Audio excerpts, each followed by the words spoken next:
Alhamdulillah. Alhamdulillahilladzi arsala rasulahu bil huda wa dinil haqq liyudhhirahu 'ala ad-dini kullih walau karihal musyrikun. Asyhadu an la ilaha illallah wahdahu la syarika lah wa asyhadu anna Muhammadan 'abduhu wa rasuluh la nabiyya ba'dah. Allahumma salli wa sallim ala nabiyyinal karim wa ala alihi wa sahbihi wa man tabi'ahum bi ihsanin ila yaumiddin. Faya ayyuhal hadirun usikum wa iyaya bitaqwallah faqad fazal muttaqun. Ittaqullaha haqqa tuqatih wa la tamutunna illa wa antum muslimun. Hadirin jamaah Jum'ah yang dimuliakan Allah, marilah kita bersama-sama dalam waktu yang singkat ini sedikit merenung, sedikit mengevaluasi tentang keimanan dan ketakwaan kita. Setiap hari Jum'ah, para khotib senantiasa mengingatkan kepada kita untuk meningkatkan keimanan dan ketakwaan. Itu bukti bahwasannya iman dan takwa itu bisa naik dan bisa turun. Ibnu Hibban pernah menyampaikan, innal imana yazidu bitta'ah. Sesungguhnya keimanan kita ini akan bertambah manakala kita berbuat ketaatan kepada Allah. Wa yanqusu bil maksiyat. Dan iman kita ini akan berkurang seiring dengan kemaksiatan yang kita lakukan. Apa maksiat itu? Adalah melakukan apa yang dilarang oleh Allah dan Rasulullah. Itu namanya maksiat. Dan itulah yang menyebabkan iman kita berkurang.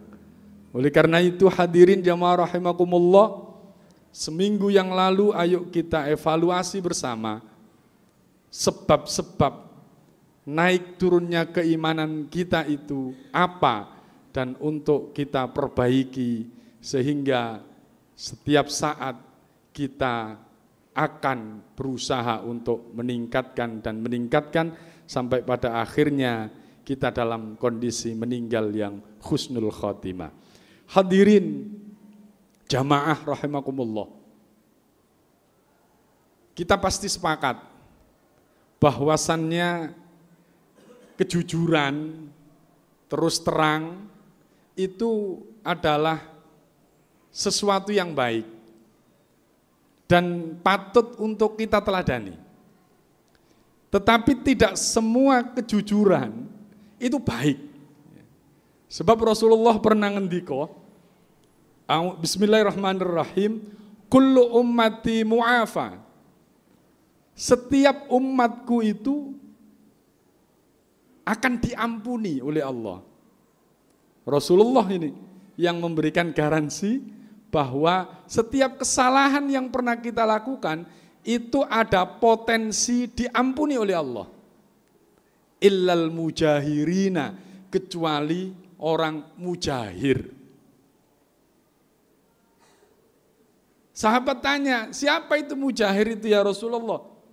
Wa inna minal mujaharati ayya'malar rajulu bil laili amalan thumma yusbiha wa qad satarahu Allahu alaihi fayaqulu ya fulan amiltul barihata kadza wa kadza wa qad bata yasturuhu rabbuhu wa yusbihu yakshifu sitrallahi anhu.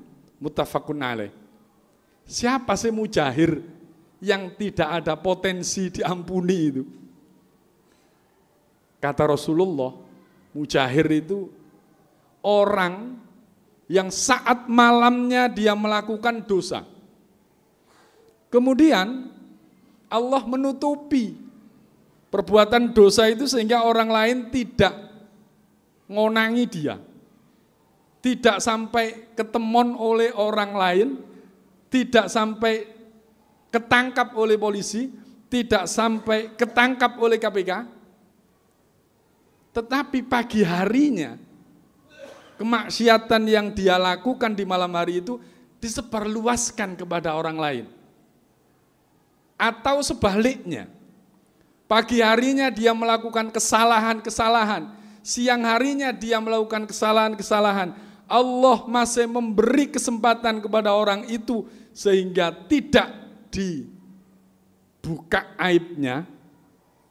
Lantas orang ini malah membukanya sendiri kepada orang lain.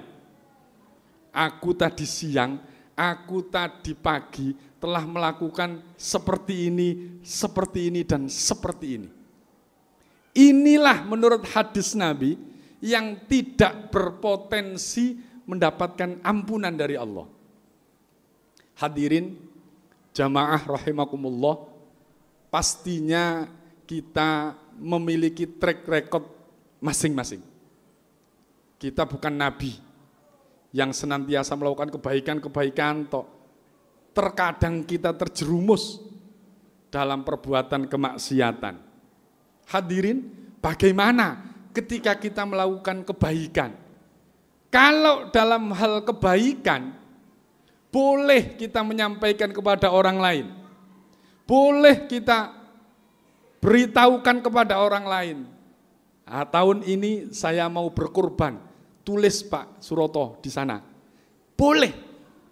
Tadi malam saya telah melakukan demikian, yang baik-baik, boleh. Bahkan saat ini, hadirin jamaah rahimakumullah, banyak best practice, praktek kehidupan yang baik diutarakan di halayak umum.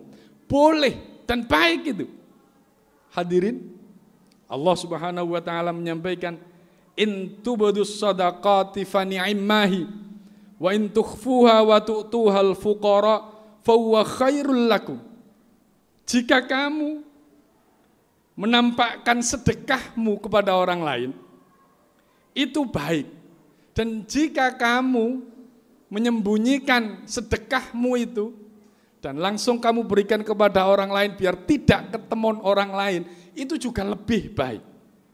Yang pertama disebutkan kepada orang lain untuk menjadi motivasi kepada orang lain. Tetapi yang tidak mau menyebutkan, takut ada riak di dalam hatinya, itu juga lebih baik. Hadirin, untuk masalah kebaikan tidak ada yang berselisih pendapat akan dibolehkannya untuk menyampaikan kepada orang lain.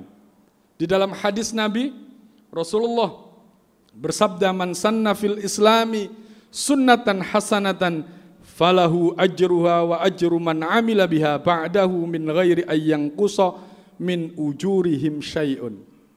Hadirin, barang siapa yang melakukan kebaikan, satu kebaikan, maka baginya mendapatkan pahala kebaikan yang dia lakukan dan akan mendapatkan kebaikan yang sama karena kebaikan itu ditiru oleh orang lain. Orang lain itu yang meniru kita akan mendapatkan kebaikan atas kebaikannya sendiri, dan orang yang ditiru akan mendapatkan pahala yang sama karena orang lain meniru kita. Dari dalil dua inilah, kalau kita melakukan kebaikan boleh dan bahkan dianjurkan untuk disampaikan kepada orang lain. Untuk apa? Memotivasi kepada yang lain untuk menjadi contoh kebaikan-kebaikan yang sama. Dengan contoh itulah maka akan kita mendapatkan pahala jariyah dari orang yang mencontoh itu.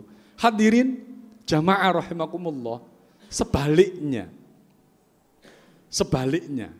ini hadis yang pertama tadi itu, bahwa orang yang melakukan kejelekan itu jangan sampai bocor kepada orang lain. Sudahlah, kita tutup itu pribadi kita. Kita tangisi di hadapan Allah.